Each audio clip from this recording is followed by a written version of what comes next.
And so, 550ers, here we are coming to a close. Let me pronounce a benediction for you.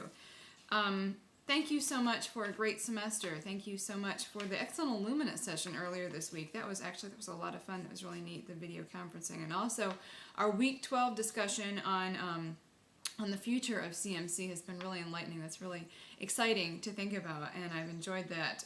Thank you for all of your thoughts and your insights throughout the class, and especially this week. Don't forget, next week I will have one forum up that will have a place for you to leave feedback for the class, but other than that, your only task is to get your white paper to me by Sunday night so that you can relax and watch the opening ceremony of the Olympics. So make sure you get that done. My admonishment to you as we draw to a close is this. We are all co-creators of CMC practices. We are consumers and we are users, and as such, our needs and our demands will be catered to in a sense. And so how we choose to use those practices will have an influence on the way things are. Each of us impacts the way that CMC is utilized and created by the ways that we choose to use it and choose to promote it. And as such, it is our responsibility to use it wisely, to use it in grace. And I think it's interesting to think about the ways in which we communicate via CMC are both visual and word-based. We've talked about that. The internet started as text-based and it's becoming more and more graphic all the time. Biblically, Christ is referred to in both of those terms. And the book of John, we hear that in the beginning was the Word, and the Word was with God. Christ is referred to as the Word. Christ is a model of communication. It begins there. That verse is often cited with those things. But also, we talk about the image of God. Paul says that we are to be made in the image of God in Romans 8:29, made in the image of Christ. And the Bible also says in Corinthians that Christ was made in the image of his Father, in the image of God.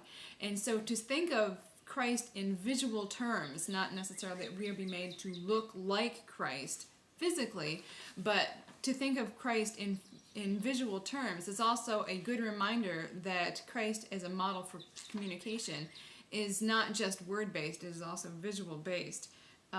As we strive to be people of grace-filled CMC, let's keep those things in mind and how we can promote good stewardship practices, grace-filled communication.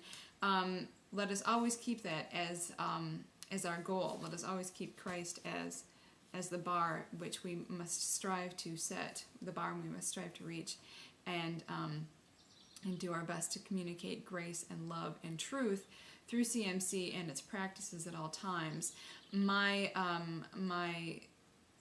thanks to each of you for your participation in this class. Some of you know I had not taught this particular class before, and it's slightly off of my focused subject matter, which is film.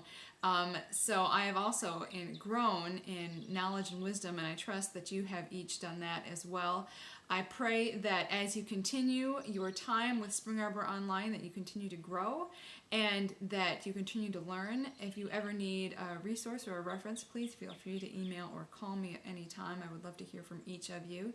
And as you continue through this program and your lives and your work, I pray that God's blessings will be with you and that you will be carriers of His grace and His truth. God bless you all. Thanks.